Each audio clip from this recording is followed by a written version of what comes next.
This reading by Kara Schallenberg.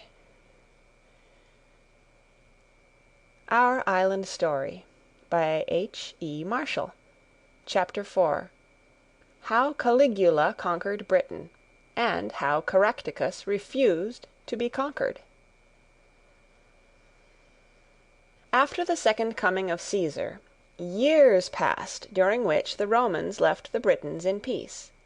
But they had by no means forgotten about the little green island in the blue sea.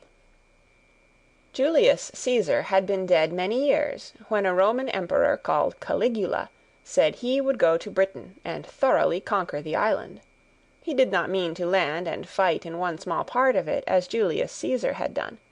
He meant to march over the island, north, south, east, and west, and bring it all under the power of Rome. That is what he said he was going to do. What he really did was something quite different.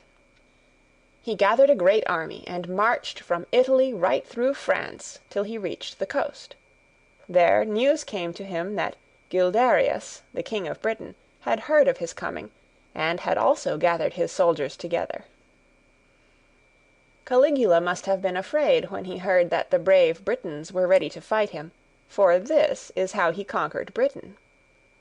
He drew his soldiers up in battle array upon the shore. Then he himself went into his galley, and told his sailors to row him out to sea. After they had rowed him a short way, he told them to return.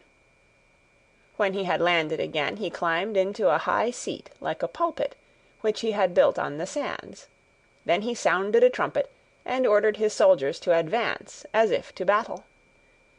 But there was no enemy there. In front of the soldiers there was nothing but the blue sea, and the sandy shore covered with shells. They could not fight against the waves and the sand, and the brave Britons whom they had come to fight were far away on the other side of the water, and quite out of reach. So the soldiers stood and wondered what to do. Then Caligula ordered them to kneel down upon the sand, and gather as many shells as they could. The first thing a Roman was taught was to obey, so now the soldiers did as their general commanded, and gathered the cockle shells which lay around in hundreds. It must have been a curious sight to see all these strong soldiers, armed with sword, shield, and helmet, picking up shells upon the seashore. When they had gathered a great quantity, Caligula made a speech. He thanked the soldiers as if they had done him some great service. He told them that now he had conquered the ocean and the islands in it, and that these shells were the spoils of war. He praised the soldiers for their bravery, and said that the shells should be placed in the temples of Rome in remembrance of it. Then he rewarded them richly, and they marched home again. That was how Caligula conquered Britain. After the death of Caligula, another Roman called Claudius tried to conquer Britain. He sent generals and came himself, but he could not thoroughly subdue the Britons. A few chiefs indeed owned themselves beaten, but others would not.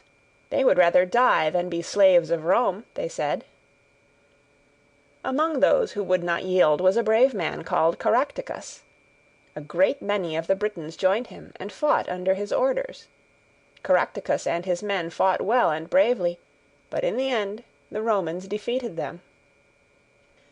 After many battles, Caractacus chose for his camp a place on the top of a hill, on the borders of Shropshire, Cheshire, and Lancashire.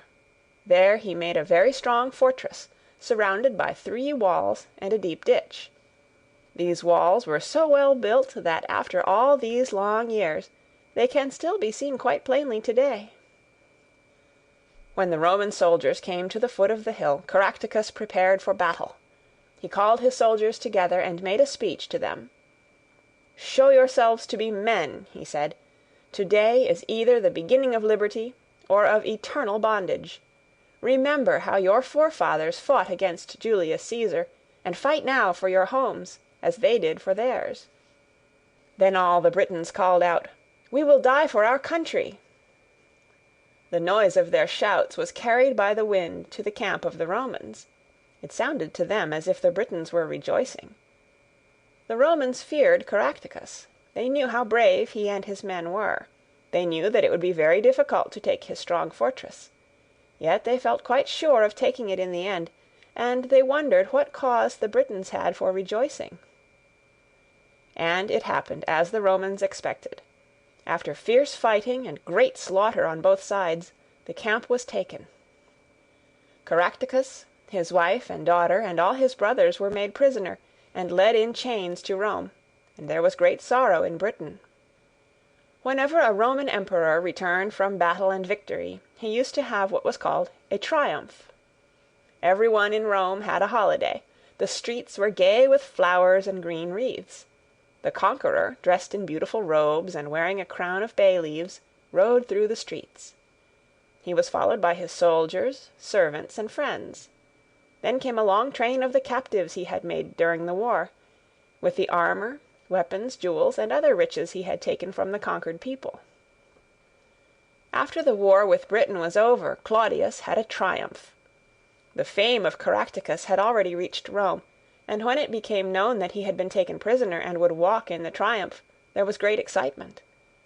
The people crowded into the streets, eager to see this brave warrior. And although in chains, he looked so proud and noble that many even of the Romans were sorry for him.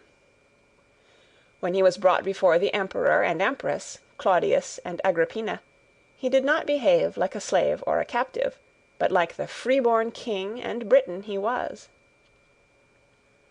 "I am as nobly born as you," he said proudly to Claudius. "I had men and horses, lands, and great riches. Was it wonderful that I wished to keep them? You fight to gain possession of the whole world and make all men your slaves, but I fought for my own land and for freedom.